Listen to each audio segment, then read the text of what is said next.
What is up, YouTube? I'm Indexed, and today we are going to be jumping into a hypothetical Squid Game what if. We're going to be talking about what if Thanos killed Myung-Gi in the bathroom brawl in season 2 of Squid Game. So sit back, relax, and if you like the video, give it a thumbs up and subscribe. But without further ado, let's jump in. For the sake of the video, all the events prior to the bathroom brawl still occur in the same way, except for one thing. Myung-Gi makes a fatal mistake and doesn't bring a fork with him into the bathroom. When Thanos and Myung-Gi fight, Thanos, like he did in the original timeline, chokes Myung-Gi until he is suffocated to death. Thanos, then seeing that Myung-Gi is getting beat up by player 331, would rush to his aid, and they would jump player 331 together, but they wouldn't be able to kill him like in the original timeline because they don't have the fork. I do not think that they will be able to beat him to death, as player 331 was shown to be a very formidable force. Player 331 would be extremely injured, however, which would make him an easy target in Lights Out, where he would get killed. The only limited players in the bathroom brawl would be Myung-Gi, 268, and 401. The timeline would still stay the same, because the circles would still be down a player, and then they would look to kill the X's. When Junie hears that Myung-Gi got eliminated, she would cry silently in a corner, because even though she acted cold towards him, she still cared about him deep in her heart, because of her genuine concern towards him in the original timeline, telling him to hide during Lights Out. Prior to Lights Out, Myung-Gi and Thanos would take the pills, taking 2 each. This would bring the pill count down from 7 to 3. You may be wondering as to why they would be so stupid as to take so many pills and not save it for later games. The reason why this is because Myung-Gi doesn't really care about Thanos all that much and just wants his pills. Meanwhile, Thanos isn't all that smart and has no idea how to manage the limited amount. In Lights Out, Thanos and Myung-Gi would go around on a killing spree together, and prior to popular belief in the Squid Game community, I do not think Thanos would protect Semi in Lights Out, and together, Myung-Gi and Thanos would kill her. I say this because Thanos simply acted caring towards people like Min-Soo and Semi just because he needed to fill in spots on his team. He clearly didn't care when he killed Jung-Soo, only acting as if he cared when he saw Jung-Soo died, and clearly only acted nice towards Min-Soo to get him on his team until he voted for X, where Thanos and Myung-Gi pressed Min-Soo in the bathroom. So, Thanos would say something like, "Thanos the Great will deliver you justice," and then him and Myung-Gi would stab Semi to death. They would end up killing 1 or 2 more X's in the original timeline, but like in the original timeline, Min-Soo would still survive Lights Out because Thanos and Myung-Gi wouldn't be able to find him. During the rebellion, I actually think Thanos would join. I say this because Thanos seems to just do whatever he wants for the thrill of it, being a very reckless person. He would say something like this to Myung-Gi, "Namsoo, please come with me." But Myung-Gi would say something like, "You f***ing moron, do you want to die?" Thanos would then pick up a gun and go up with Gyun and the others despite dirty looks from player 047, and Thanos would take another pill, but this time just 1, decreasing the pill count from 3 to 2. Thanos would laugh joyously as he aimlessly shoots at the guards. Daeho would still go down to get the magazines, and when he doesn't go and get it and it starts to look bad for the rebels, even before Hyunju is able to run down trying to find Daeho, Thanos would say something like, "Let's dip," and then push a random rebel while he runs down the stairs. Thanos comes back down and Myung-Gi would look relieved that Thanos is alive, but he would say something sarcastically like, "You dumb I wish you would have died," where Thanos would tell him to shut the up. Thanos would continue to vote Circle, and in Hide and Seek, Thanos would take Myung-Gi's original spot and be assigned the role of Hider. Thanos would be disappointed at this and go up to Min-Soo and say, "Min-Soo, my boy, I know you're angry with me, but I know you don't want to kill. Thanos the Great can do it and he will protect you," to which Min-Soo would just cower away in a corner. Thanos instead would go up to Junhee and say, "Hello senorita, I may not know you, but I know that you cannot kill. Just give me that vest and Thanos the Great will protect you." Junhee would be hesitant and mention something along the lines of, "You killed Myung-Gi," but through some nagging, Junhee would give in and then give Thanos the role of Seeker. Thanos and Myung-Gi enter. Thanos would open his cross to take a pill, but even he would see that there are only 2 left. Thanos takes 1, Myung-Gi would ask Thanos for 1, but even Thanos would know that there is only 1 pill left. Thanos would act like there are no pills left for Myung-Gi, saying, "I don't know what the f*** are you talking about," and then Myung-Gi would be initially really mad at Thanos for this, but after maybe a minute or 2 of fighting, Myung-Gi would be able to get over it. Myung-Gi, even though without the pills in the jump rope game he got really nervous, he still seemed to be pretty confident without the pills before he took them in Hide and Seek, so Myung-Gi wouldn't be as affected by his lack of drugs. Myung-Gi and Thanos would go along together, finding hiders to kill in Hide and Seek, and they would both pass, killing the same number of people as Namgyu and Myung-Gi originally did. However, with Namgyu off the pills and with Thanos, Thanos would be the one leading the path towards finding people to kill because he's the more confident one.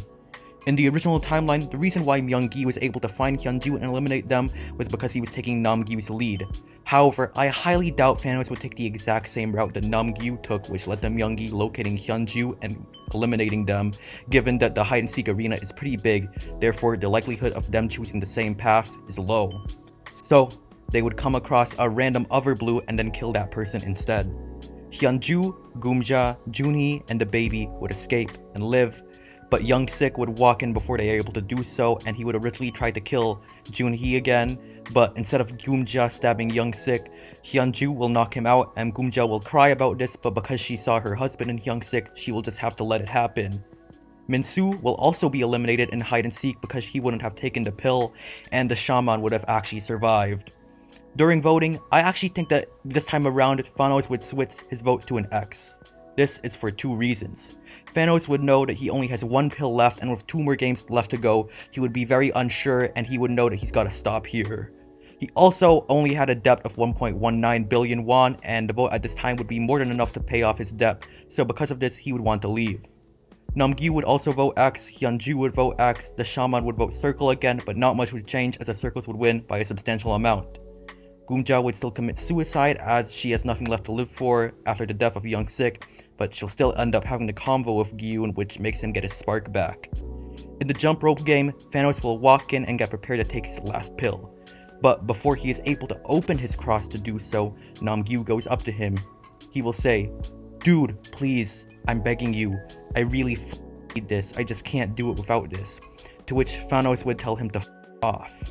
Namgyu would start crying and get on his knees like he did with Min-soo, to which Thanos would call him a Namgyu would then attack Thanos, shoving him to the ground and punching him, saying, "Give me your pills, you ass," and trembling whilst doing so. Thanos and Namgyu would then fight for about half a minute. Everybody else would look at them in shock, and after a while, Thanos would eventually end up shoving Namgyu over the edge. Junhee would still give Gyun the baby to take over the bridge, and Gyun, Hyunju, and Junhee would talk and decide that Gyun would carry the baby to the other side, but Hyunju would carry Junhee. Gyun still goes first and saves the baby. Player 096 still pushes 2 people off, but eventually gets eliminated by Gyun. The shaman would attempt to go across the bridge praying to the gods of heaven and earth, but eventually she would lose a step and then get eliminated. Thanos would take his final pill, and like Min-soo, he would see some crazy hallucinations and make it to the end. Hyunju would carry over Junhee and pass. Now, we've got our finalists. Our finalists now would be player 353, 336, 100, 203, and 039. Thanos, Junhee, Hyunju, and Gyun as well. Around the time they get their suits is where Thanos will start to show signs of being nervous and experiencing drug withdrawals. Voting would look like this. Team Circle would win by a single vote, and then later, the frontman would still make it interesting and consider the baby a player. They would say something like the baby is player 457 or an unspecified number, which would lead the baby to be a target like in the original timeline. They would explain that 3 players need to be eliminated and Team Circle would discuss over it, and they would want to target Junhee, Thanos, and the baby. Junhee and the baby obviously look the weakest, and Thanos would be a target because of his withdrawals, looking very nervous. They would also want to eliminate Hyunju and Gyun, but because they are clearly strong, they would not make that their top priority. In the Sky Squid game, the baby would initially be the one to be nominated for elimination, but when Hyunju and Gyun step in to stop them, player 100 would eventually point out the trembling Thanos and suggest killing him first. It would take a while, but they would eventually point out the pole, in which they would use to push off Thanos. Player 203 would be the one to push him off. Thanos would fight back a little bit before he's eliminated, but in the end, he would die. To clarify before anybody asks any questions, no. Gyun and Hyunju cannot take the entire Team Circle on by themselves. Though they are both very strong, I think that the fact that they are outnumbered would deter them from trying to take them head on. Onto the second tower, they would walk over and then go ahead and decide on the baby to be eliminated. This would be very difficult, however, with Gyun holding the baby and Hyunju protecting as well. Player 203 would randomly go ahead and try to push player 336 at Hyunju and Gyun, trying to push both of them off using 336 as the means to do so, but they'd end up dodging and 336 would be pushed over the edge. Similar to the original timeline, Team Circle would then elect 039 to be the lunchbox because it would be difficult to fight Gyun and Hyunju. They would beat the lunchbox up, but Gyun would say to draw lots to determine the eliminated player. 203 would still attack Gyun, Hyunju would quickly go over to help Gyun, and 203 would still end up getting stabbed, but Hyunju left her guard down, and then 353 would run over at Junhee and put her in a chokehold, saying he'd throw her over the edge if they came any closer. The lunchbox, during all this, would throw himself off like he did in the original timeline because he knows regardless of what happens, he will be eliminated. Player 100 would rush to help 353, and the second round would end. Then, they'd all walk over to the final tower, and player 100 would tell either one of Gyun or Hyunju to jump, or else Junhee would be the eliminated player. Gyun would hand the baby over to Hyunju and say he'll do it, but Junhee would yell, "No, don't do it."